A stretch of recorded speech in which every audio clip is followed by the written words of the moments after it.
Hello కానమోకు కథావచనం మోహనవచనం పరిజ్ఞాన హితభాండం నిత్య చదువరి శ్రోతలకు ఆహ్వానం నమస్కారం.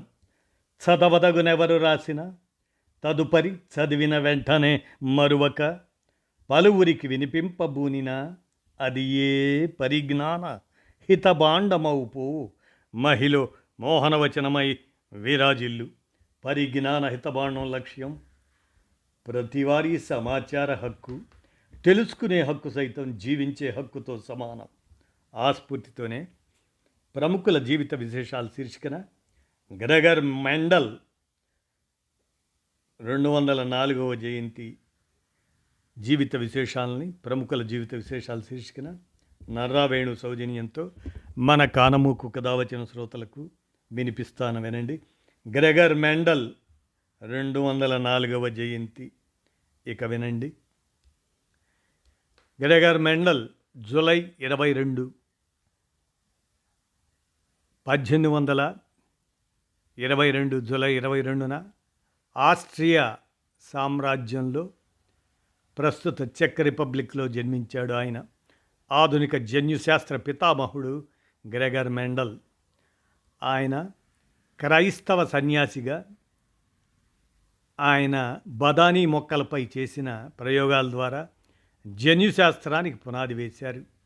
1856 నుంచి 1863 మధ్య 29,000 బదానీ మొక్కలపై ప్రయోగాలు చేసిన మెండల్ ఈ పరిశోధనల ఆధారంగా వంశపారంపర్య సూత్రాలను లాస్ ఆఫ్ హెరిడిటీని ప్రతిపాదించారు.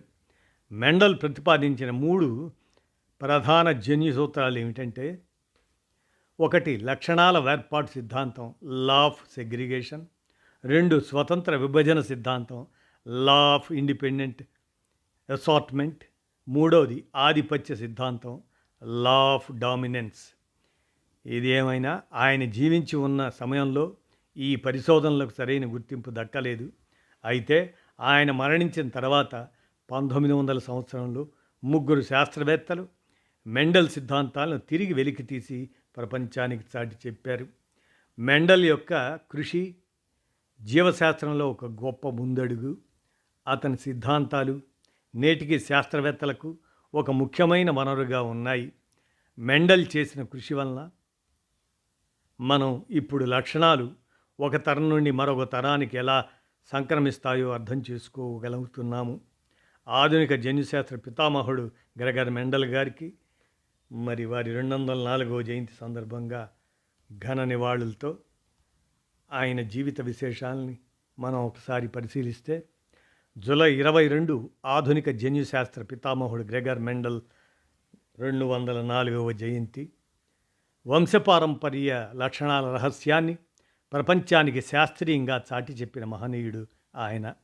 1822 జూలై 22న ఆస్ట్రియా సామ్రాజ్యంలో అంటే ప్రస్తుత చెక్ రిపబ్లిక్లో జన్మించిన గ్రెగర్ మెండల్ క్రైస్తవ సన్యాసిగా సేవలందిస్తూ విజ్ఞాన శాస్త్ర చరిత్రలో చిరస్థాయిగా నిలిచిపోయే పరిశోధనలు చేశారు. 1856 నుండి 1863 వరకు 29,000కు పైగా బఠానీ మొక్కలపై ప్రయోగాలు నిర్వహించి వంశపారంపర్య లక్షణాలు తరతరాలకు ఎలా సంక్రమిస్తాయో ప్రపంచానికి శాస్త్రీయంగా నిరూపించారు.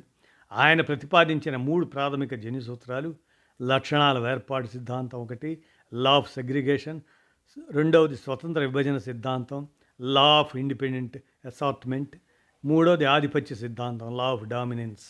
మెండల్ జీవించి ఉన్న కాలంలో ఆయన పరిశోధనలకు తగిన గుర్తింపు లభించకపోయినా 1900 సంవత్సరంలో ఆయన సిద్ధాంతాలు తిరిగి వెలుగులోకి వచ్చి ఆధునిక జన్యుశాస్త్రానికి శాశ్వత పునాదిగా నిలిచాయి. నేడు జీవశాస్త్రం, వైద్యశాస్త్రం, వ్యవసాయ శాస్త్రం, జీవ సాంకేతిక రంగాల అభివృద్ధికి ఈ మెండల్ సిద్ధాంతాలే మార్గదర్శకంగా నిలుస్తున్నాయి. ఆధునిక జన్యుశాస్త్ర పితామహుడు గ్రెగర్ మెండల్ గారి 204వ జయంతి సందర్భంగా ఆ మహనీయ శాస్త్రవేత్తకు మానవులుగా మన ఘనమైన నివాళులు అర్పిద్దామంటూ నర్రా వేణు అందజేసిన ఈ సమాచారాన్ని ప్రముఖుల జీవిత విశేషాలు శీర్షికన మన కానమూకు కథావచన శ్రోతలకు వినిపించాను. విన్నారుగా, ధన్యవాదాలు.